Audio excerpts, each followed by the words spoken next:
Drop pods have a reputation of being notoriously hard to assemble and paint, especially if you want to do the interior. In this hobby quick tip, we are going to show you the easy way to assemble your drop pods to get the full interior painted without any hassle. So here's the trick is you do want to do it in sub-assemblies as usual, and how much of assembly you do depends on how well you want to paint them or how much detail you're going to put into them. This is what we're working on right now. So this is what I got. So I got the doors assembled, I got the center section assembled. Now the reason, there are some pros and cons to doing it where you can assemble the entire outside of the drop pod with the exception of the interior, or you can do it like this. Personally, I like to do it like this simply because you've got, this is going to be armor color here, and you got this section in here which is going to be either metallic or dry brush or something like that. So especially if you're using an airbrush, this is all going to be, you're going to have to paint this stuff by hand or mask it or something. And it's just easier, in my opinion, if you want to just keep these separate. Keep it all separate like this when you're doing your painting. The alternate thing to do is you can actually leave the bottom and the doors off and just assemble the top part here. If you want to put some work into the doors. So basically you would have these 5 things assembled with the center section.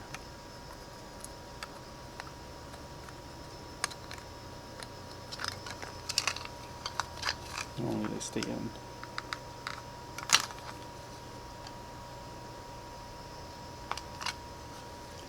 Anyway, but you get the idea. So you have the center section here. Oops, that's upside down. So basically you have the 5 fins like this and the bottom like this. So the doors would actually be separate. That's another valid way if you're going to put any work in the doors, especially with like hazard stripes or something. But the key to this is when you're doing your sub-assemblies for the interior is the hard part. Because you can assemble it all together, but then getting all the details on the interior are really difficult. Most people just don't bother putting it in at all.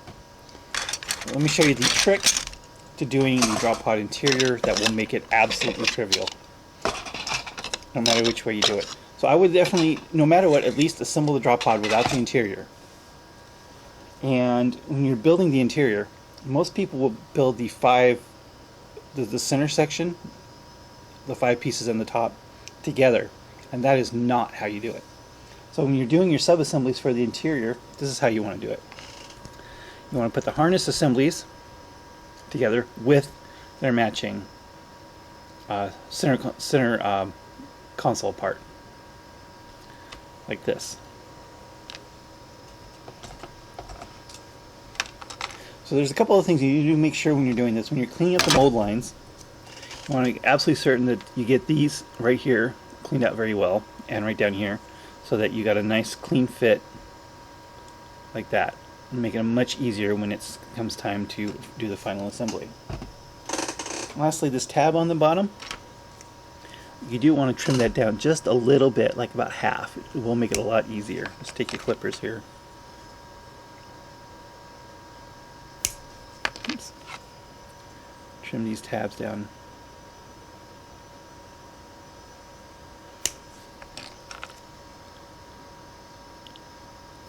Just like that.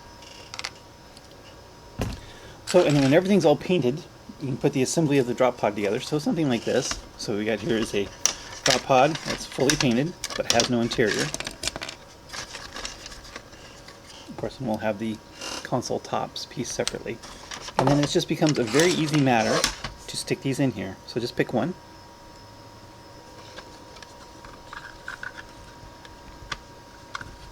Of course, be glued in. You just go around and you can very easily put all 5 of these in, just like this, after they're painted.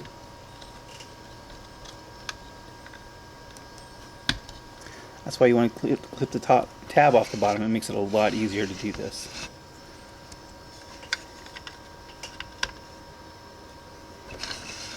So you just kind of, for the first 4, you just kind of set them in here, put the tab in, just slide it sideways into place. Last one will be a little tricky.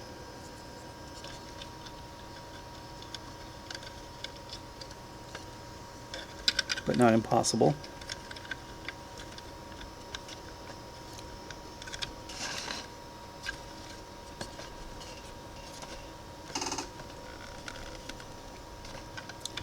The last one's always be a little trickiest.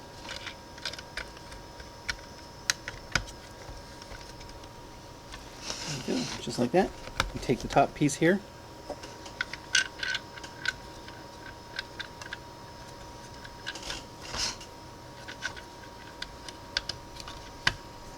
There you go.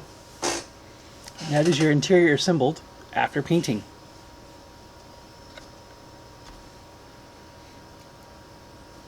Just that easy. So you can assemble the entire outside of the drop pod, paint it just like you would normally. You can even paint the bottom plate here. Paint the interior pieces separately, and then just very quickly, in just a matter of minutes, glue it all back together, and you are done. And then when your friends come to play with their unpainted drop pod interiors or glued doors shut, you can probably say, well, you know, it's not that hard.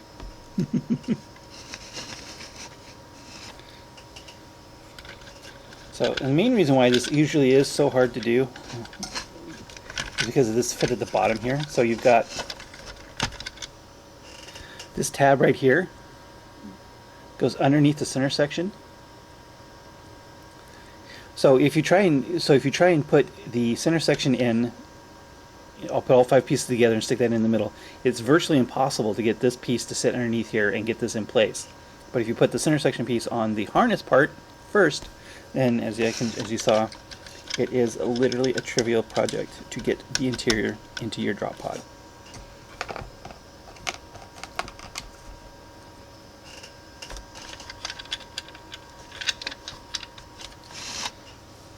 Absolutely easy. So don't be afraid of drop pods. They're awesome models to paint. They're actually pretty darn easy to paint because it's mostly flat surfaces. You can do a lot of weathering tricks with them, of course, but hopefully with this video you won't be afraid to paint them anymore. And thanks for watching.